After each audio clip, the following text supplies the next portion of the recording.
My name is Rose Gargiulo, and I will be discussing the rise of augmented and virtual reality in healthcare.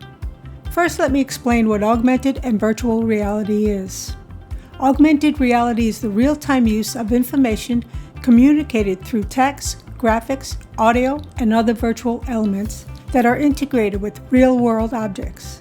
And virtual reality is a computer-generated simulation in which a person can interact inside an artificial three-dimensional world by using electronic devices, such as goggles or gloves fitted with sensors.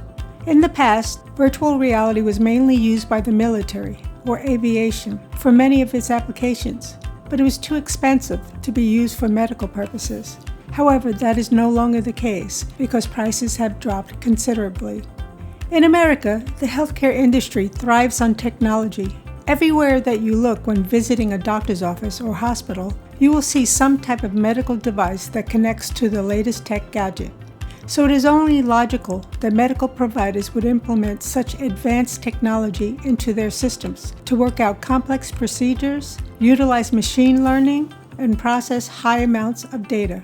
Even on its surface, the implementation of AR/VR technology, when combined with healthcare, seemed to be an organic fit and one that could provide alternative solutions for very demanding situations.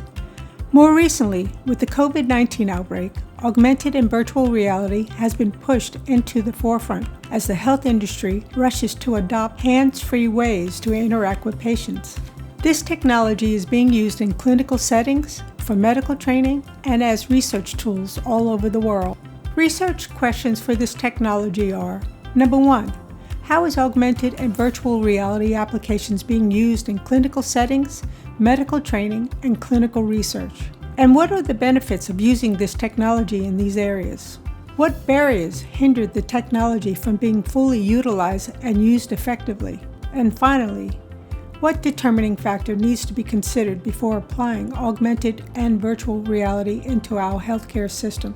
As we look at the different ways the technology is currently being utilized, we can see that AR/VR is beneficial in the clinical setting, especially now with the pandemic and the need to limit in-person visits. By combining augmented reality with virtual reality, doctors can now offer patients a mixed reality atmosphere where both patient and doctor can be in the same shared virtual space to conduct the necessary medical attention that is needed. With this innovation, the technology enables medical providers the ability to engage with their patients remotely and, in many cases, provide complicated care that in the past would have required in-person interaction.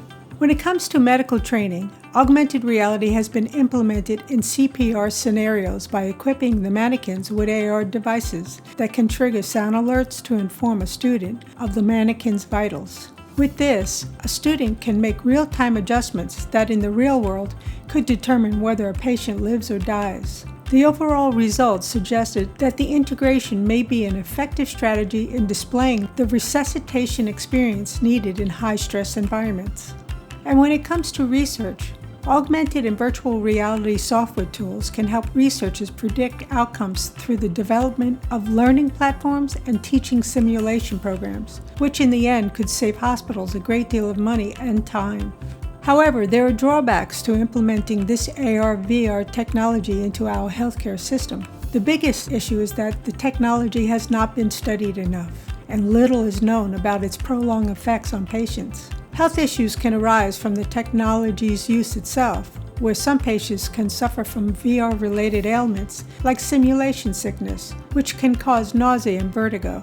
These types of situations illustrate the medical-legal boundaries that can create financial and legal liability problems for medical practitioners. Yet in the end, what I have learned from researching AR/VR use in healthcare is that for the United States to have a 21st century healthcare system, it will need to rely on cutting-edge technology to advance patient care and to find solutions to many of its challenges. Augmented and virtual reality is the way to go.